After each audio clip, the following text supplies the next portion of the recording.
Grandpa asked, bewildered. Why did you arrive in an Uber? What happened to the SUV we bought you for your 24th birthday? Before I could speak in shock, my mom smiled and said, her sister needed it more. Everyone went silent, and Grandpa did something none of us ever expected. Can you imagine having your own mother systematically steal from you for years, all to benefit your sister? That's my story. It all blew up on one crisp Nashville afternoon, when my grandfather's voice cut through the air like a knife, asking about an SUV I'd supposedly owned for months. I just remember thinking, what the hell is he even talking about? My grandfather stood on his front porch, his weathered hands gripping the railing, his silver eyebrows knitted together in pure confusion. My stomach absolutely dropped. Before I could even process his question, my mother appeared behind him wearing that smile. You know, the one that meant she'd done something she knew was wrong but had already convinced herself was totally justified. Her sister needed it more, my mom said, her voice light and casual, like she was talking about the weather. Brooke just got that new job across town, and with the baby coming, she really needed reliable transportation. Everyone froze. I'm Hannah. I'm 24. I'd fought tooth and nail to get my assistant manager job at a boutique hotel in downtown Nashville, building a life completely separate from the chaos that always surrounded my family. But standing there, watching my grandfather's face transform from confusion to something much, much darker, I realized some things always catch up to you. What SUV? I finally managed, my voice barely a whisper. The question hung in the air, thick and heavy. My mother's smile faltered for a second, then snapped back into place. The one Grandpa gave you for your birthday, sweetheart. The black Chevrolet Equinox. Don't tell me you forgot already. Forgot? I couldn't forget something I never knew existed. My 24th birthday was 3 months ago. I'd spent it working a double, then went home to my tiny studio and ate leftover Chinese food. My mother had called for exactly 4 minutes, just long enough to mention Brooke needed a babysitter. Not a word about a car. I never received any SUV, I said, my voice growing steadier as the bizarre reality began to click into place. Nobody told me anything about a car. My grandfather's hand tightened on the railing until his knuckles turned white. He was 78, but in that moment, he looked like a man who could still command an army.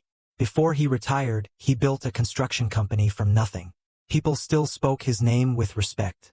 Patricia, he said, and that single word made my mother visibly flinch. You told me Hannah had the car. You told me she loved it, that she drove it to work every day. You said she cried when she saw it. My mother's composure shattered. Well, I mean, the situation changed. Brooke really needed it. And Hannah's been doing fine with the bus and ride shares. She's young. She can handle it. Brooke has a baby to think about, and her husband just lost his job. I stood frozen, watching my grandfather's face cycle through emotions I rarely saw. Confusion gave way to understanding, then to something dangerously close to rage. You gave away a car that I purchased with my own money, he said slowly, each word deliberate. A car that I put in Hannah's name. But it's family, my mother whined, her voice taking on that wheedling tone she always used when she wanted something. We share things in this family. Hannah understands that. She's always understood that. Right, Hannah?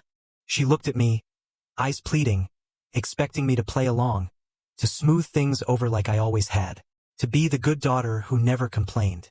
But something snapped inside me. Standing there in my grandfather's driveway, wearing clothes I'd bought with money I earned from working overtime, I felt something break. Or maybe, for the first time, something was finally coming together. Pieces of a puzzle I'd been too close to see were finally forming a picture I couldn't ignore. No, I said quietly. I don't understand. I never understood. And I'm tired of pretending that I do. My grandfather slowly pushed back from the railing, straightening to his full height. The look he gave my mother made her take an involuntary step backward. Everyone inside, he commanded, his voice carrying decades of authority. Inside, my grandfather's house smelled like cedarwood, old books, and the faint hint of pipe tobacco. I'd spent countless weekends here as a child, back when I still believed families loved each other equally. We gathered in the living room, an awkward assembly of tension. My mother perched on the antique sofa, hands clasped tightly. My grandmother Margaret emerged from the kitchen, confused. What's all this commotion about? Sit down, Margaret, my grandfather said, his tone gentler with her but still sharp. We need to have a family discussion. I remained standing near the fireplace. My legs felt unsteady. I was afraid if I sat down, I might not be able to get back up. The SUV revelation was sinking in, unlocking doors in my memory I'd kept firmly shut for years. "I want to understand something," my grandfather said, fixing my mother with a hard stare. "When I bought that car 3 months ago, I specifically asked you to arrange for Hannah to pick it up. You told me she did. You told me she was overwhelmed with gratitude.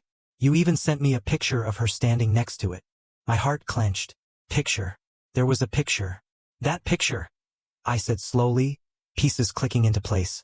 "Was that taken in front of Brooke's house?" My mother's face went pale. "Because Brooke posted a picture of herself with a new black SUV 3 months ago," I continued, my voice gaining strength. "She said her husband bought it for her. Everyone congratulated her.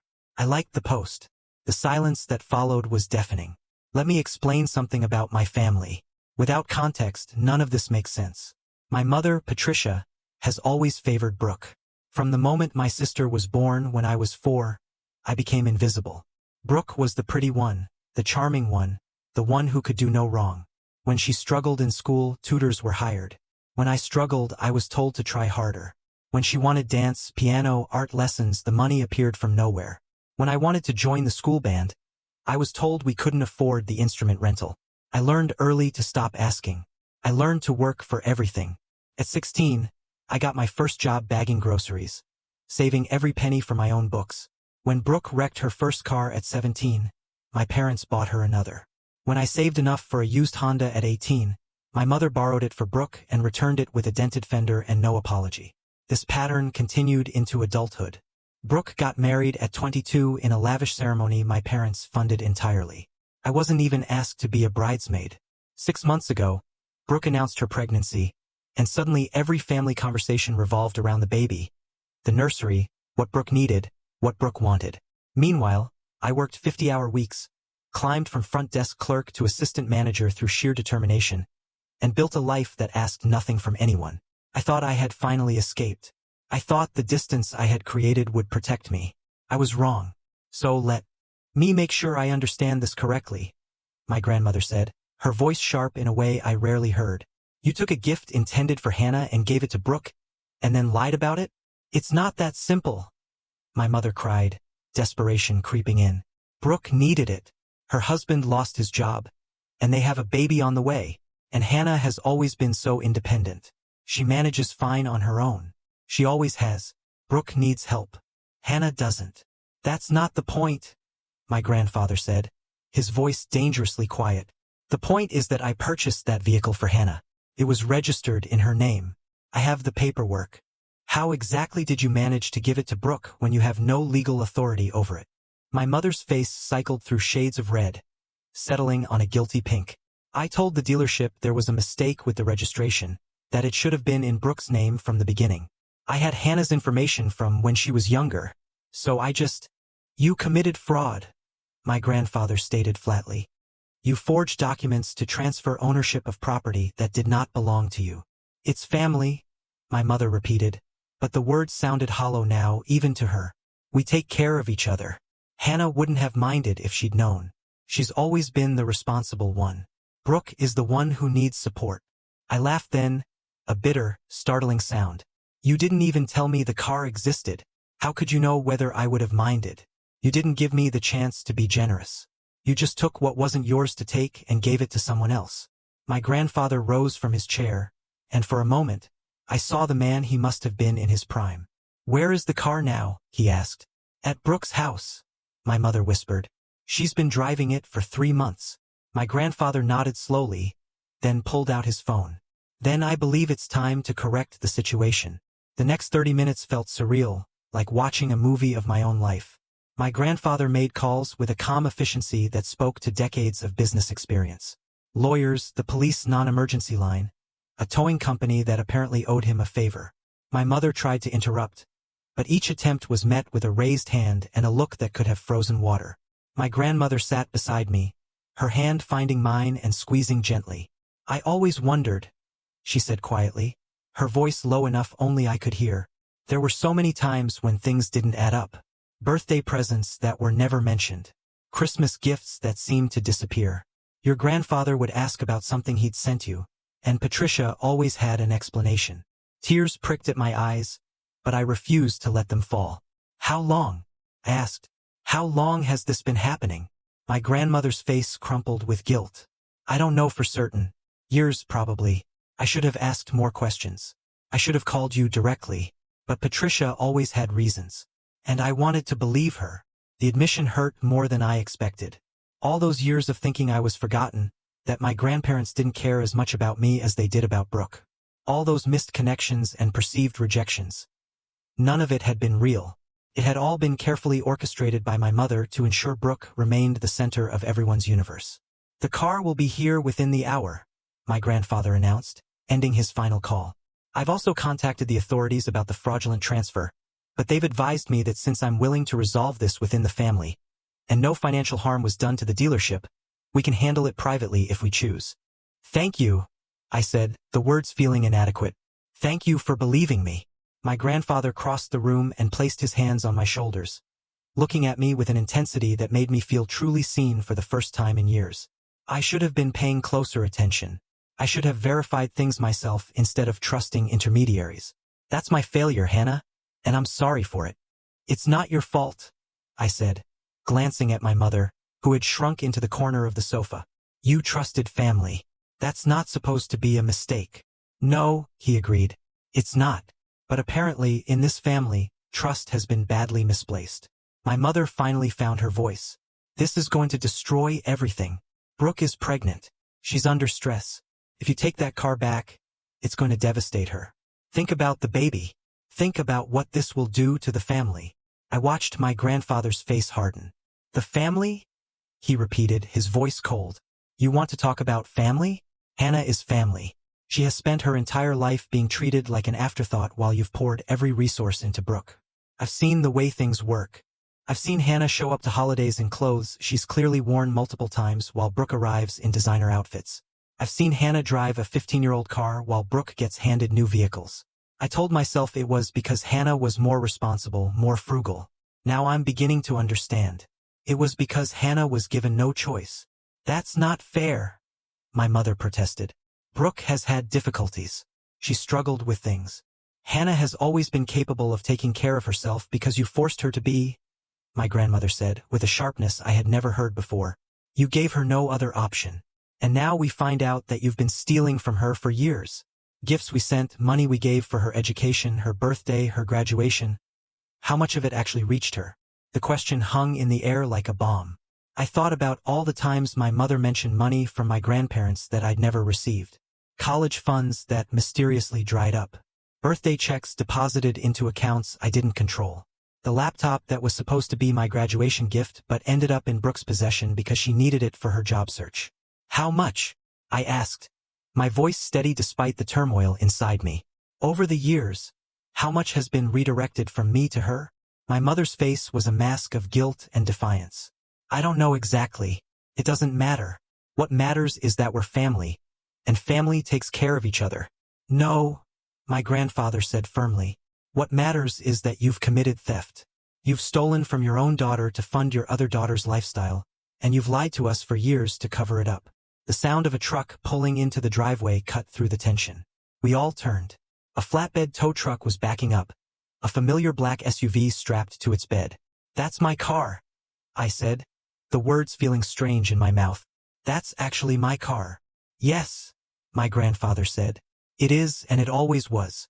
The title is being corrected as we speak. Within the week, the paperwork will reflect what should have been true all along. My mother rose from the sofa, her face twisted. Brooke is going to be furious. She's going to think I betrayed her. She's going to blame me for this. You did betray her, my grandfather said calmly. You set her up to believe she was entitled to things that weren't hers. You enabled behavior that she now thinks is normal. If she's upset, that's a consequence of the situation you created, not of us correcting it. I walked to the window and watched the tow truck driver unload my SUV onto my grandfather's driveway. It was beautiful. A gleaming black vehicle that represented so much more than just transportation. It represented the truth, finally coming to light. And somewhere across town, my sister was about to discover that the life she had built on stolen foundations was about to come crashing down. The SUV sat in the driveway, a symbol of everything taken from me, now being returned. I stood at the window, trying to process the emotional whiplash of the past hour. Behind me, my mother had retreated to the kitchen with my grandmother. Their voices were a low murmur I couldn't quite make out. My grandfather joined me, his presence solid and reassuring. "How are you holding up?" he asked. I considered the question. I'm not sure. Part of me wants to scream, and part of me feels strangely numb. Like I've been carrying this weight for so long that I forgot it was there. And now that it's been lifted, I don't know how to stand without it. He nodded slowly. "I want to ask you something, and I need you to be completely honest with me.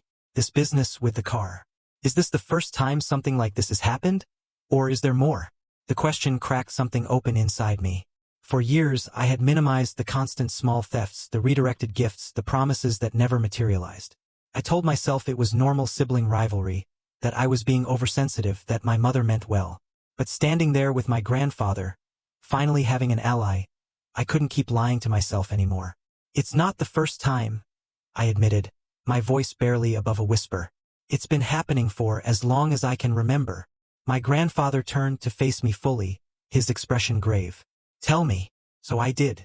I told him about the laptop that was supposed to be my high school graduation gift, the one that ended up in Brooke's room within a month because she needed it more.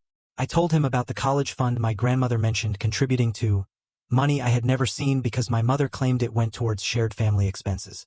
I told him about the jewelry that had belonged to my great-grandmother, pieces that were supposed to be divided equally, but somehow all ended up in Brooke's jewelry box.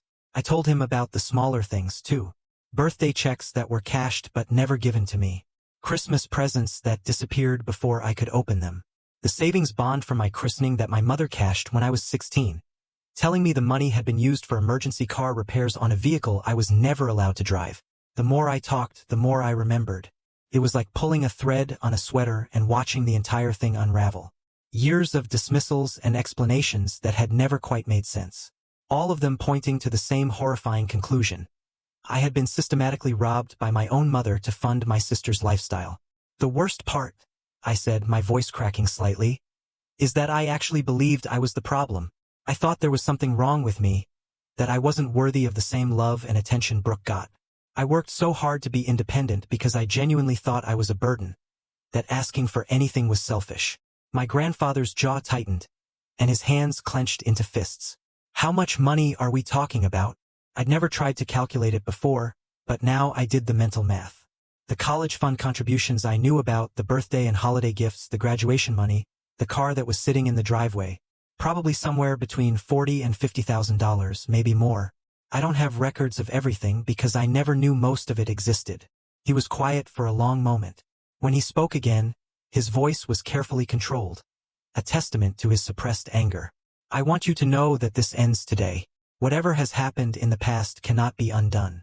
But I can promise you that going forward, anything I give you will go directly to you. No intermediaries. No trust placed in people who have proven themselves untrustworthy." "Grandpa, you don't have to." "Yes, I do." He cut me off gently. "I helped create the situation by not verifying things myself, by trusting your mother to do the right thing. I failed you, Hannah, and I intend to make it right." Before I could respond, the screech of a car pulling into the driveway made us both turn. A silver sedan pulled up behind the tow truck, brakes squealing. The driver's door flew open, and Brooke emerged like a force of nature, her pregnant belly visible beneath her designer maternity dress. "What the hell is going on?" she screamed, storming toward the SUV. "Why is my car at your house?" The tow truck driver, finishing paperwork, wisely retreated to his cab. My grandfather opened the front door and stepped onto the porch, his posture commanding despite his age. "This car," he said calmly, "has never been yours. It was purchased for Hannah. Your mother gave it to you without authorization, and now it's being returned to its rightful owner." Brooke's face contorted with rage.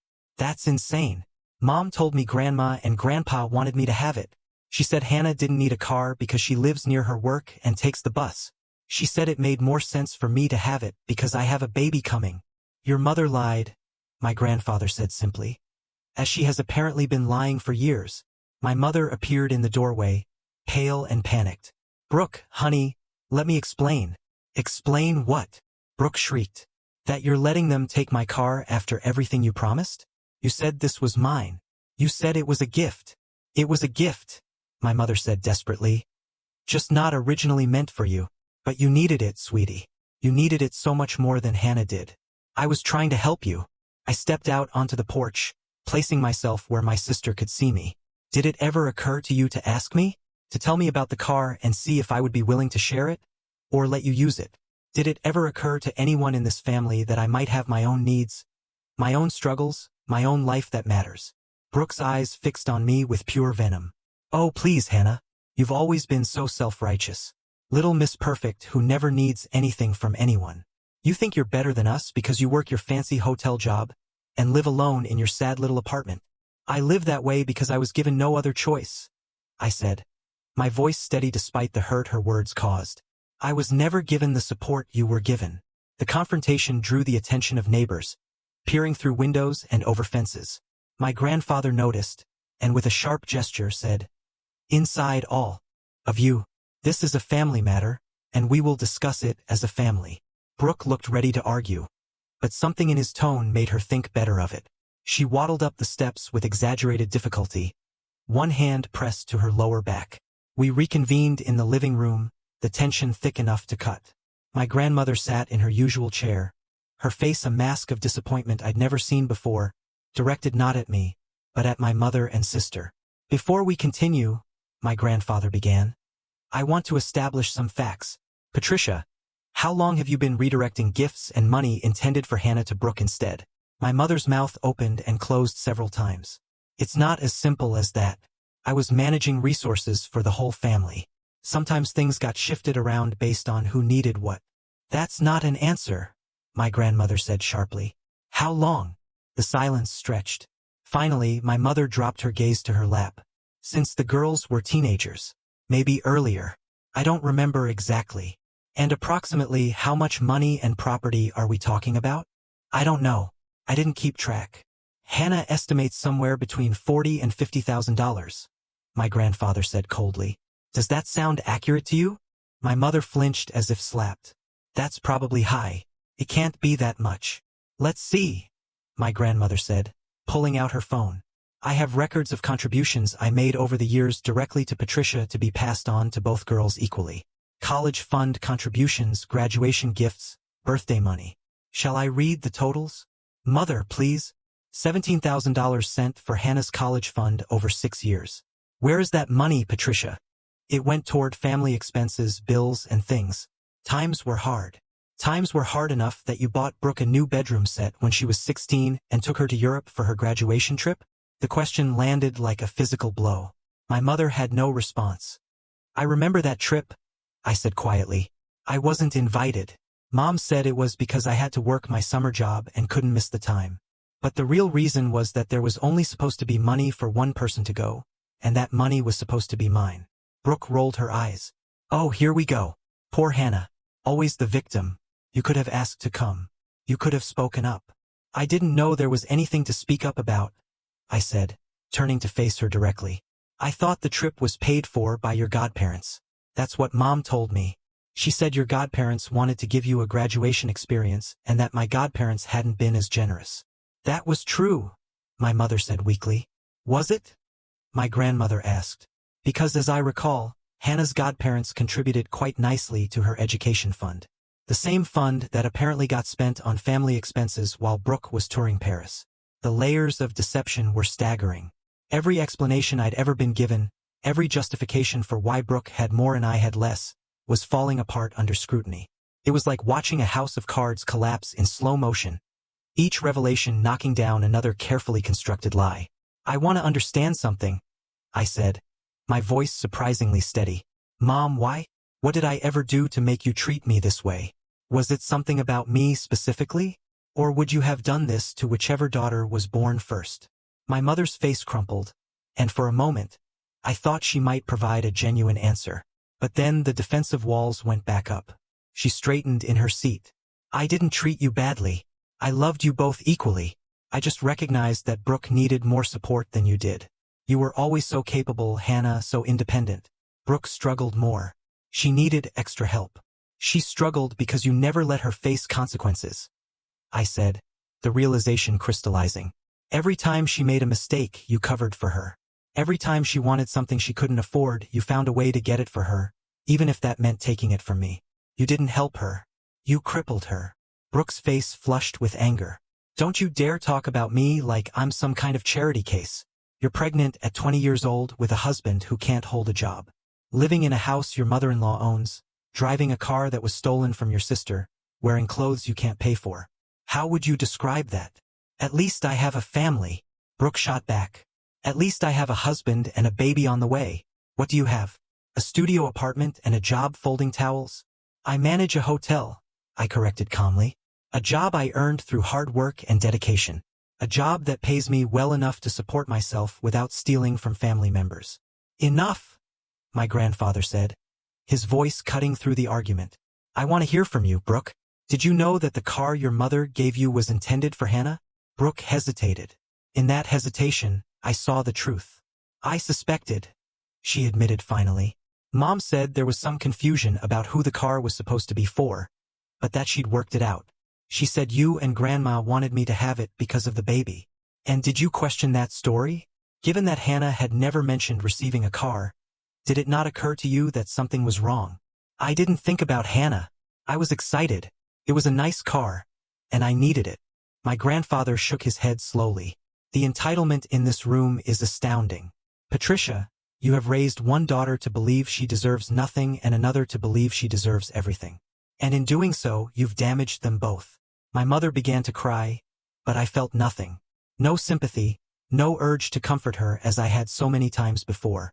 She was crying for herself, for being caught, not for what she had done to me. What happens now?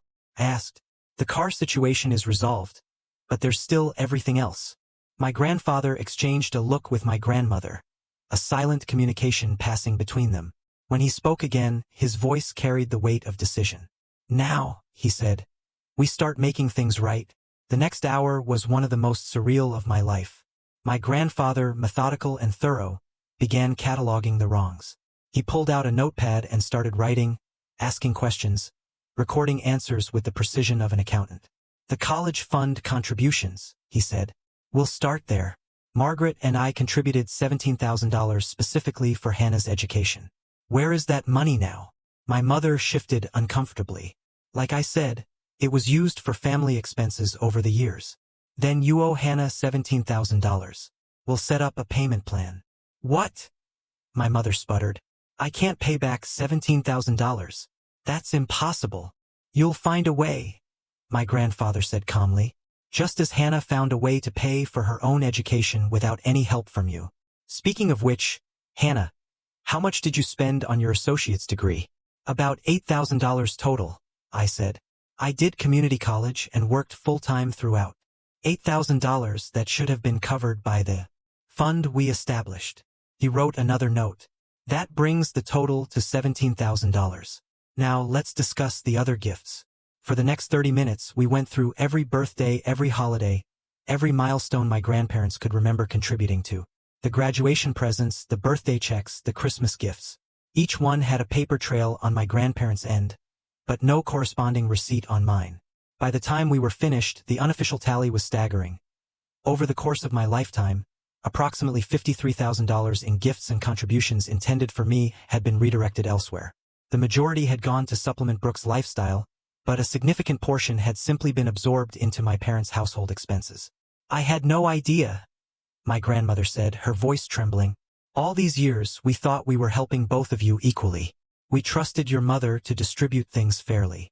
The trust was misplaced, my grandfather said grimly. But that ends now. He turned to face my mother and sister, his expression hard. Here is what's going to happen. The car has been returned to its rightful owner. That situation is resolved. The money that was stolen from Hannah over the years cannot all be repaid immediately, but it will be acknowledged and addressed. Stolen is a strong word, my mother protested weakly. It's the accurate word, my grandmother snapped. You took money that was given to one person and gave it to another without permission. That's theft, Patricia.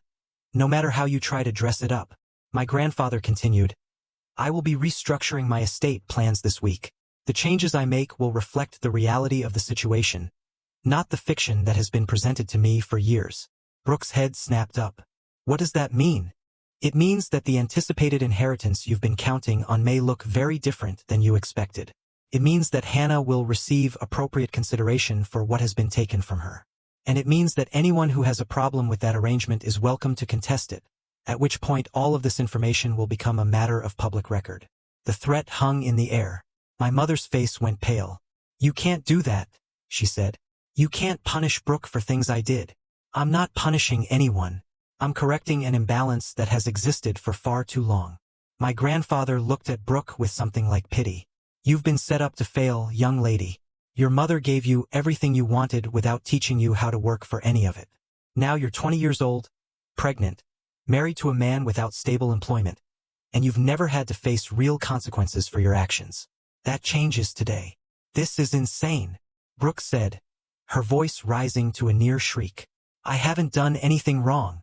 Mom gave me the car. I thought it was mine. How was I supposed to know?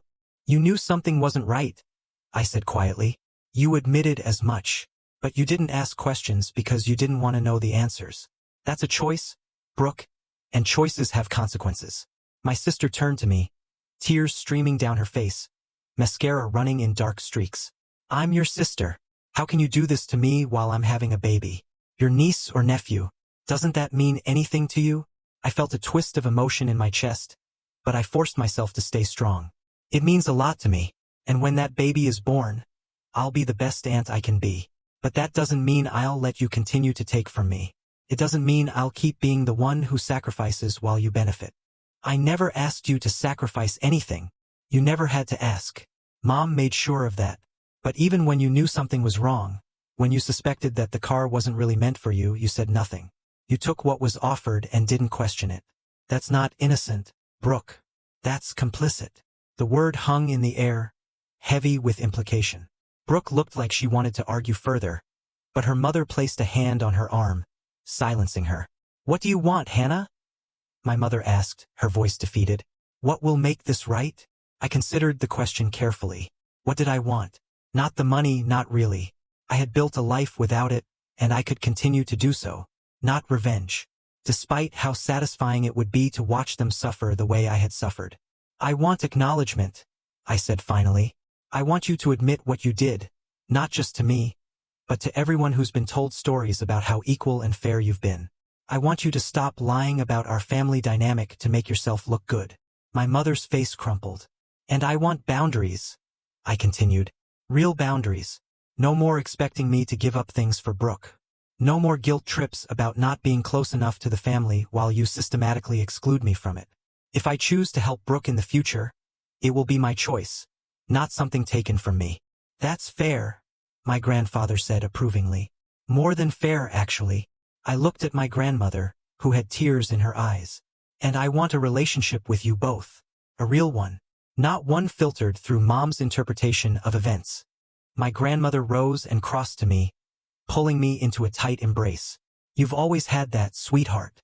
We just didn't realize it was being kept from you. I held on to her, feeling the first stirrings of healing begin to take root.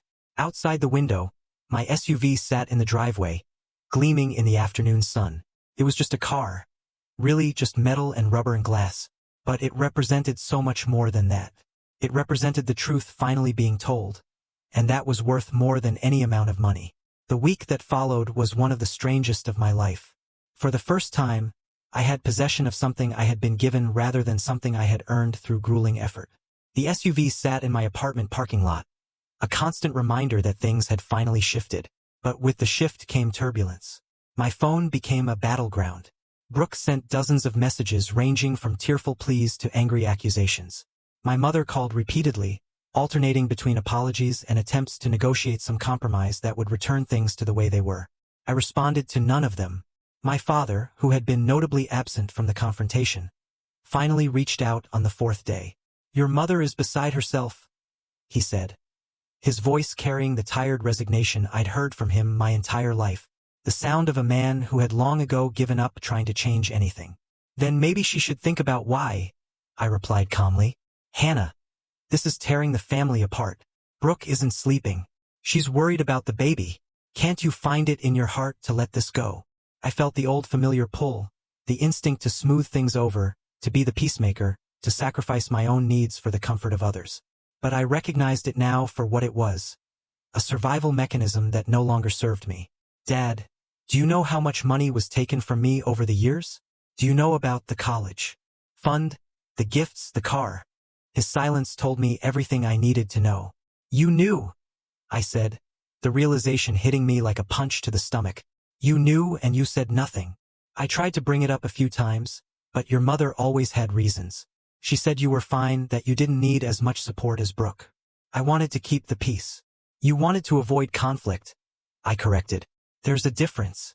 Keeping the peace would have meant standing up for fairness. What you did was enable injustice to avoid uncomfortable conversations. That's harsh. It's accurate. I took a deep breath, fighting to keep my voice steady.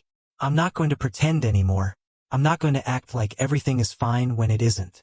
If that tears the family apart, then maybe the family was already broken. I ended the call before he could respond, my hands shaking slightly. Every conversation, every confrontation, chipped away at the narrative I had been fed my entire life. I wasn't the difficult one. I wasn't the one who refused to be part of the family. I was the one who had been systematically excluded while being blamed for the distance. That afternoon, I drove my SUV to my grandfather's house. He had asked me to come by to discuss something important, and I found myself nervous in a way I hadn't expected. The last time I'd been this nervous around family, I'd been waiting to find out if I would be punished for something Brooke had done and blamed on me. But this was different. My grandfather met me at the door with a warm smile and ushered me into his study. A room filled with leather-bound books and the smell of wood polish.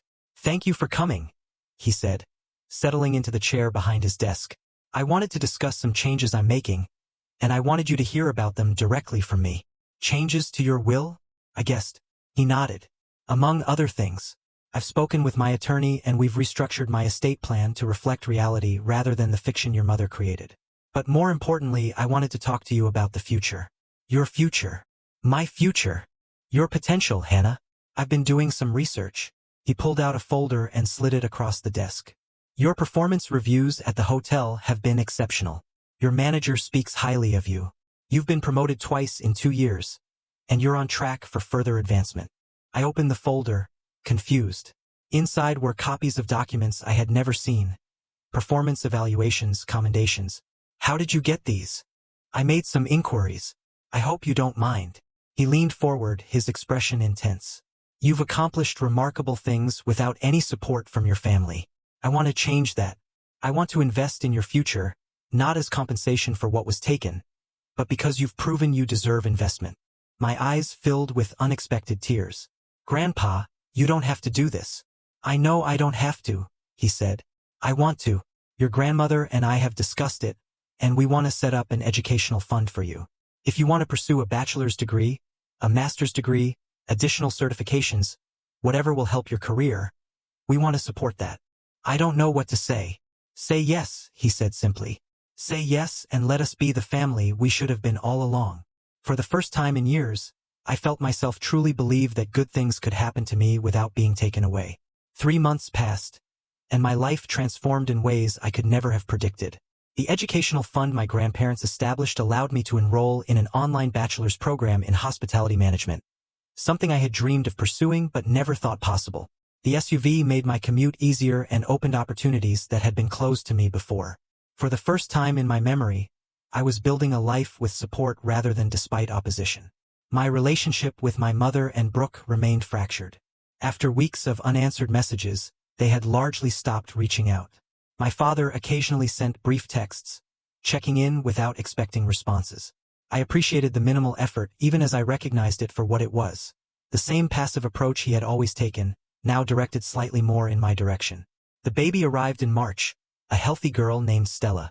I found out through social media rather than a phone call, which hurt more than I wanted to admit. But I sent a gift anyway, a beautiful handmade blanket and a note that made clear. My door was open if they wanted to rebuild, but only on terms of mutual respect. My grandparents kept me informed about the family dynamics I was no longer directly part of. Brooke and her husband were struggling, which wasn't surprising given their pattern of living beyond their means. The loss of the SUV had forced them to actually budget for transportation, a concept apparently foreign to someone who had always had things handed to her. My mother continued to try to funnel resources their way, But my grandfather had become vigilant, making sure that anything intended for me actually reached me. She asked us for money last week. My grandmother told me during one of our now regular phone calls. Said it was for household expenses, but your grandfather suspects it would have ended up with Brooke. Did you give it to her? We gave her exactly what she asked for, with the condition that she provided receipts for what it was spent on. She wasn't happy about that, but she agreed. I appreciated their newfound skepticism, even as it saddened me that it was necessary. My mother had made her choices, and those choices had consequences that extended far beyond me. Work continued to be my sanctuary. The hotel promoted me to night manager, a position that came with a significant raise and more responsibility. My general manager pulled me aside. You handle difficult guests better than anyone I've ever worked with, she said. And I've noticed that you never seem to let personal issues affect your work. That's rare.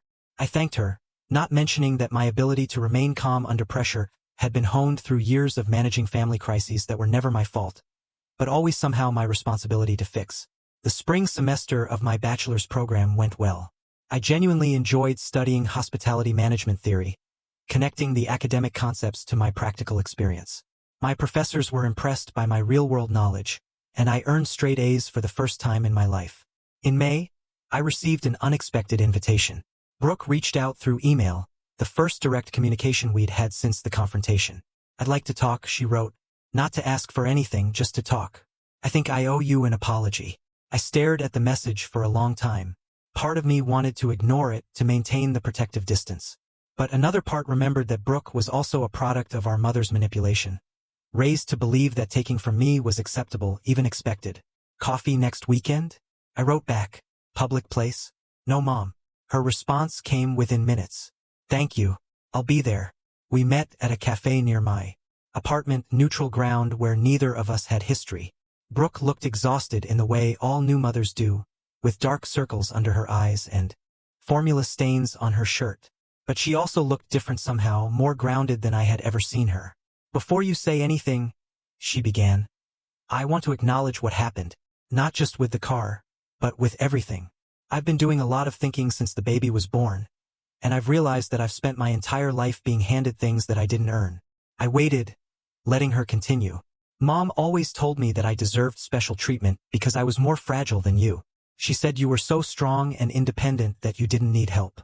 I believed her because it was easier to believe than to question what I was getting. Brooke's eyes filled with tears. And now I have a daughter and I think about what I would want for her. I wouldn't want her to be like me, dependent on other people's sacrifices. I would want her to be like you, capable and self-sufficient. The admission hit harder than I expected. That means a lot, Brooke. I can't undo what happened. I know that, but I want to do better going forward. I want my daughter to have a relationship with her aunt, a real one, not one poisoned by Mom's favoritism. I looked at my sister, really looked at her for perhaps the first time in our adult lives, and I saw potential for something new. The reconciliation with Brooke was slow and careful. Built on conversations rather than assumptions, we established boundaries that we actually respected, a novel concept for both of us. She began therapy to work through the entitlement that had been ingrained in her since childhood. I supported her efforts without enabling her old patterns. Our mother struggled with the new dynamic. She couldn't understand why her daughters needed boundaries, why they couldn't simply return to the way things were. But the way things were had been toxic, and we were no longer willing to participate in toxicity. She called me yesterday crying about how the family has fallen apart. Brooke told me during one of our now regular coffee dates. Stella dozed in her carrier between us, a peaceful presence that somehow made difficult conversations easier. What did you tell her? That the family hasn't fallen apart. It's just restructured into something healthier. Brooke smiled wryly. She didn't appreciate that perspective.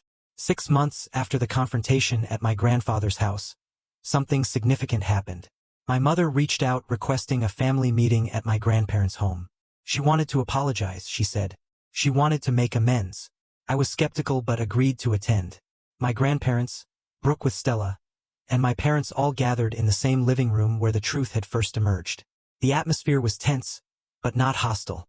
My mother stood in the center of the room, looking older and more fragile than I had ever seen her. I've done a lot of thinking, she began, her voice wavering, and I've come to realize that I hurt you, Hannah. Not just once, but repeatedly over many years. I remained silent, waiting for the other shoe to drop. I told myself I was helping Brooke, but really I was projecting my own insecurities onto both of you. I saw myself in Brooke's struggles, and I saw everything I wished I could be in your independence, Hannah. Instead of celebrating you, I punished you for being capable. The admission was more than I had expected. I looked at my grandmother, who nodded slightly, encouraging me to respond. "Why are you saying this now?" I asked. "Because I almost lost everything," my mother said simply. "My relationship with both my daughters, my parents' trust, my self-respect. And I realized that if I kept making excuses, I would lose it all permanently." She approached me slowly, hesitantly. "I'm not asking for forgiveness. I know I haven't earned that yet, but I'm asking for a chance to earn it. I've started seeing a therapist. I'm working on understanding why I did what I did and how to make different choices." I looked at my mother, really looked at her, and saw the fear beneath the regret. She was terrified of losing her family, and that fear was driving her to finally face the truth. "Okay," I said quietly, "a chance. One chance." The relief on her face was immediate and profound. "Thank you. I won't waste it." The months that followed were not easy. There were setbacks and difficult conversations and moments when I questioned whether reconciliation was even possible. But slowly, painfully, something new began to grow from the ashes of what had been burned away.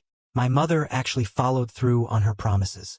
She attended therapy regularly, made amends where she could, and most importantly, stopped making excuses. When Brooke needed help, my mother now offered support that came from her own resources rather than redirecting from me. My father remained largely the same, passive and conflict-averse, but he too made small efforts. He started calling me directly rather than waiting for my mother to relay information. He asked about my classes, my work, my life in ways he never had before. A year after the SUV confrontation, I graduated from my online bachelor's program with honors. My grandparents, my parents, and Brooke with Stella all attended the small celebration at my grandfather's house. The years of theft and deception had taken their toll on my family. My mother's reputation among extended relatives was permanently damaged when the truth came out, and she lost several close friendships with people who could not overlook what she had done. Brooke's husband eventually found stable work, but their marriage struggled under the weight of financial stress and the need to actually budget rather than rely on my mother's redirected resources.